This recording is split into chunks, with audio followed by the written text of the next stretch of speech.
As the leaves begin to turn and the air grows crisp, I'm reminded of God's rhythm built into creation. Fall, it's harvest season. It's a time of gathering what has grown, reflecting on fruit, and clearing fields for what's next.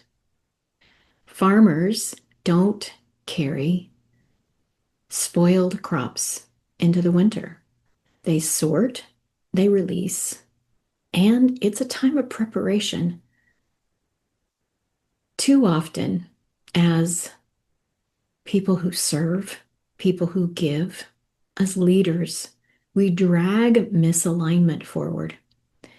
We keep doing what we've been doing into the next season. We cling to roles, we cling to responsibilities or rhythms that actually no longer fit.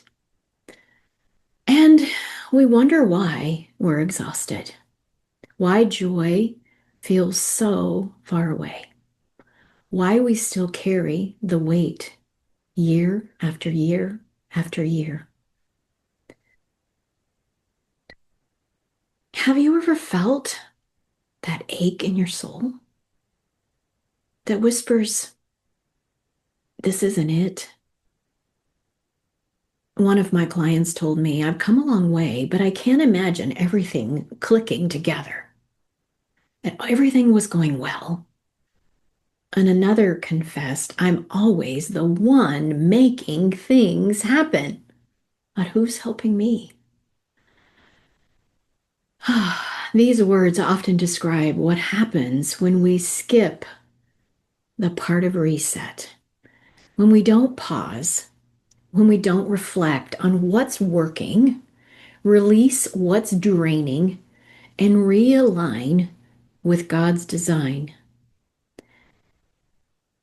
Ecclesiastes 3 says there's a time for everything and a season for every activity under heaven. And that includes a season of letting go, releasing, redefining, and aligning. Jesus himself often withdrew to quiet places, and he did it regularly to reset with his Father. If the Son of God modeled rest and reflection, why do we think we can skip it? Fall invites us to ask these questions. What fruit am I celebrating?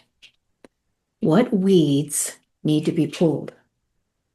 What soil in my soul needs rest before God plants something new? This isn't about striving harder. It's about spiritual intelligence.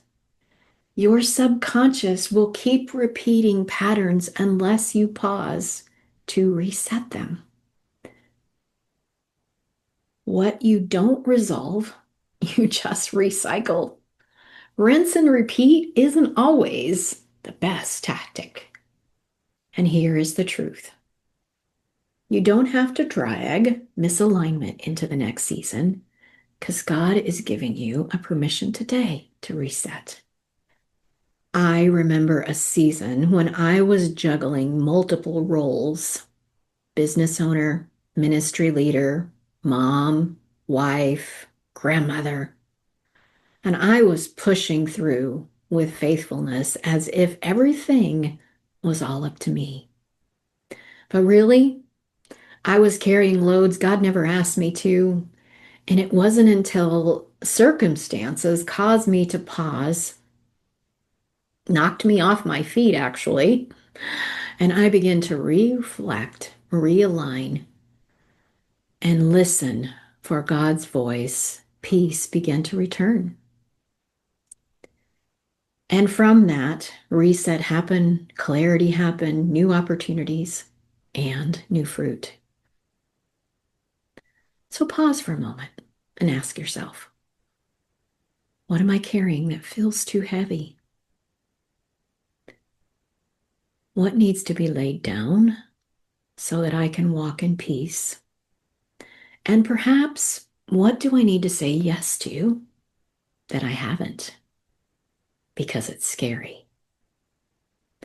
Allow the Holy Spirit to bring things to mind. Don't rush past this moment.